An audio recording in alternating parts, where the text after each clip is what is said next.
Welcome back to Applied Algebra. We're continuing on in Chapter 2 and we're going to work on dimensional analysis today.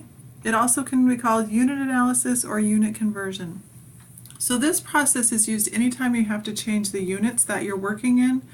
It can be used in many fields, whether you're moving between the standard system, which is what we have, the customary system, or maybe you're moving between the metric system or moving from customary to metric or vice versa.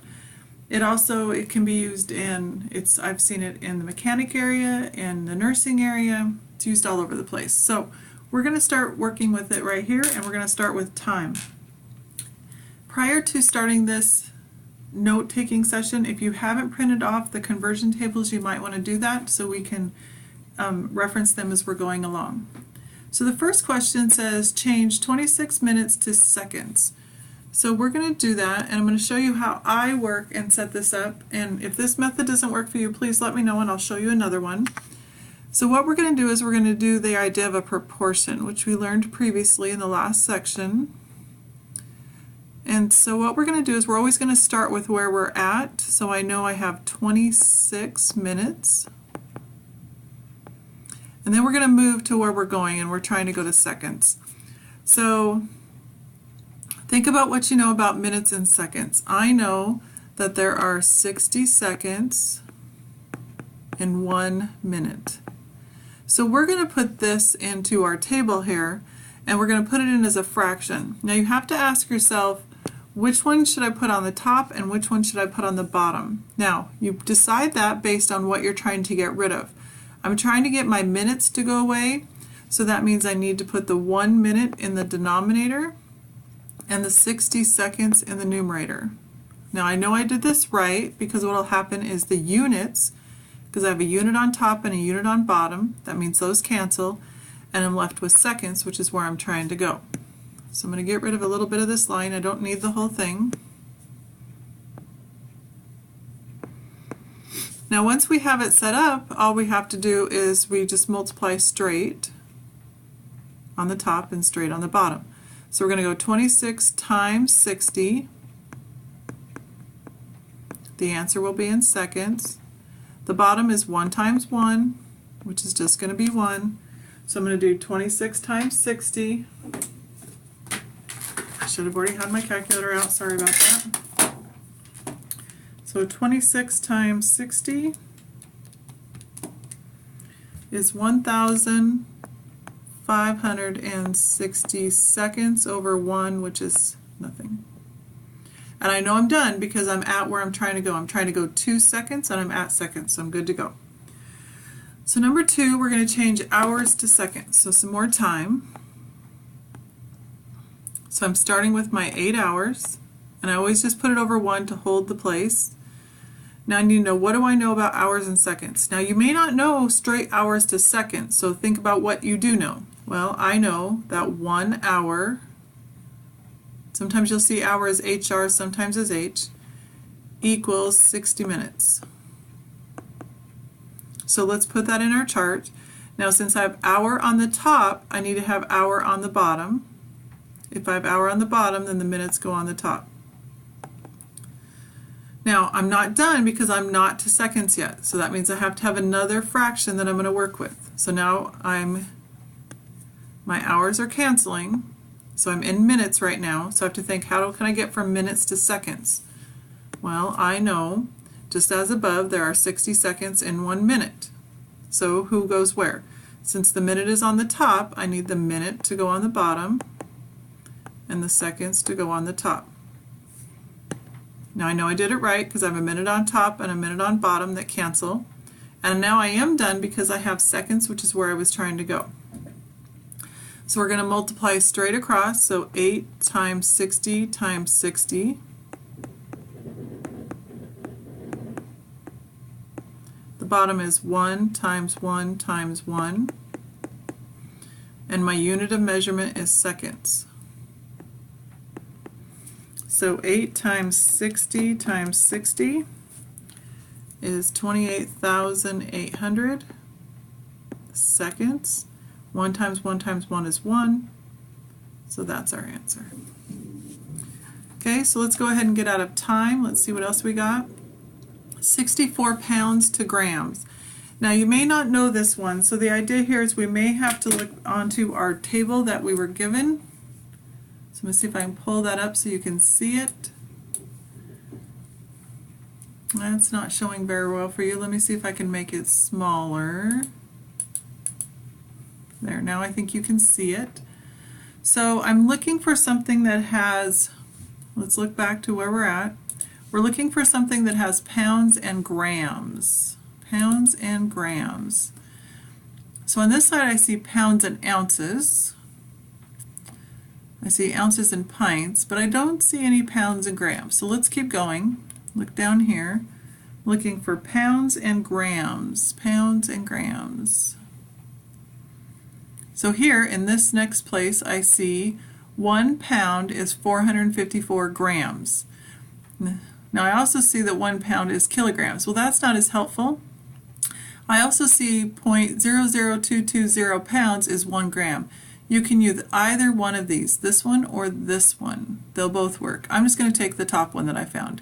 So 1 pound is 454 grams. So I'm going to go ahead and write that down so I don't have to keep it in my mind. 1 pound is 454 grams. Okay, now that I have the unit I'm looking for, I'm going to start my table. 64 pounds is where I'm at. Again, I'm putting it over 1 just to hold the denominator. I'm going to grams. I need the pound to disappear, so I'm going to put the 1 pound on the bottom. That way I have a pound on the top and a pound on the bottom to cross out, which means the 454 grams has to go on the top. Since I'm where I'm trying to go, I have grams and I have grams. So I'm going to go ahead and multiply 64 times 454. And my unit is grams. My bottom is 1 times 1. So my calculator, 64 times 454. This is an ugly 4, but it is a 4. So I'm at 29,056 grams, and it's over 1 times 1, which is 1. So I'm good to go. Okay, now all the ones that I've done so far, we've just multiplied the top. That isn't always going to happen. I might have to do some multiplying on the bottom and then dividing, and that's fine. You just keep going. Okay, so let's look at this next one. Now you'll notice I have 224 kilometers per hour to 1 foot per second. So what's going on here is I have, instead of just a basic 1 on the bottom to hold the place, I have 224 kilometers occurring in 1 hour. So there's an invisible 1 right there with that H. So I'm going to put the 1 there, but I have to make sure I have the units. Now I have to go from kilometers to feet, because it's from top to top, and I have to go from hours to seconds. So we're actually going to be doing some multiple things going along here. Just focus on one piece at a time. So let's focus on the kilometers to feet. So let's go ahead and grab our conversion table, and we're looking for kilometers and feet. There's feet and centimeters.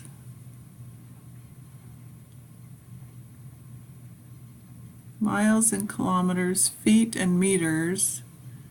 We might have to do a couple to get to where we're going. I'm not seeing a straight feet to kilometers. So let's see. Feet. What do I know about feet? I know there's 3.28 feet in 1 meter. Okay, I can use that. So 3.28 feet in 1 meter.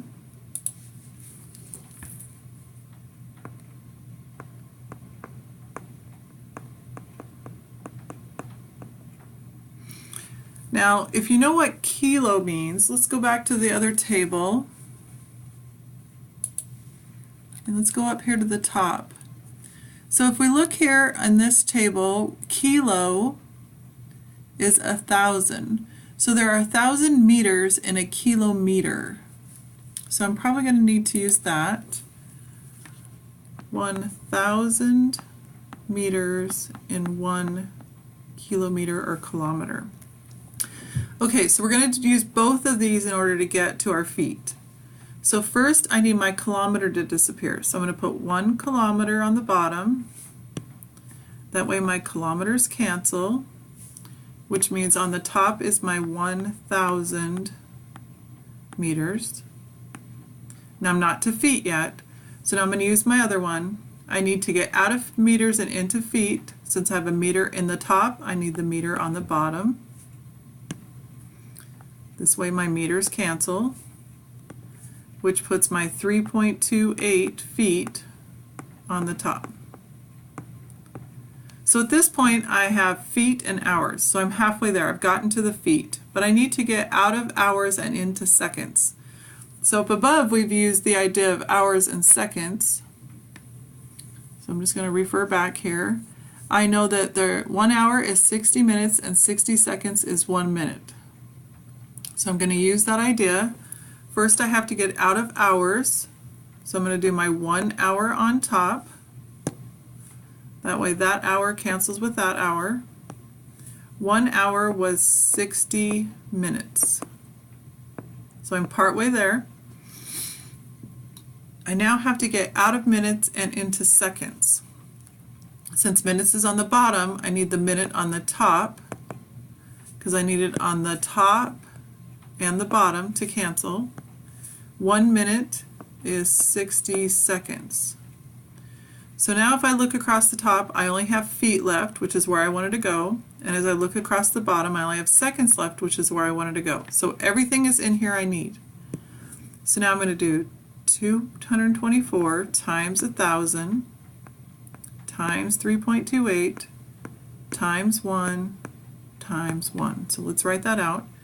224 times 1,000 times 3.28 times 1 times 1, and my unit is feet. Let's look across the bottom.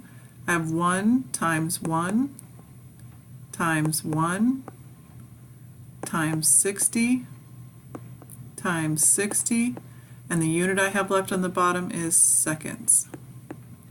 So we're going to go ahead and multiply the top and the bottom. So 224 times 1,000 times 3.28 times 1 is 734,720, and again I'm in feet. I'm going to do the bottom. 1 times 1 times 1 times 60 times 60 is 3,600. Now we're just going to do top divided by bottom. So 734,720 divided by 3,600. Now it's not a whole number, and that's okay. As we talked about in last section, whole numbers are not a bad thing if it's not that way. We just use an approximation sign. So it's 204.08, and it does repeat, and I'm in feet per second. I should have wrote seconds here because I had a second left on the bottom. So 224 kilometers per hour is approximately the same as 204 feet per second. Now with that, we're done with dimensional analysis. If you're struggling, please let me know and I will send you some more information. Thank you and have a good day.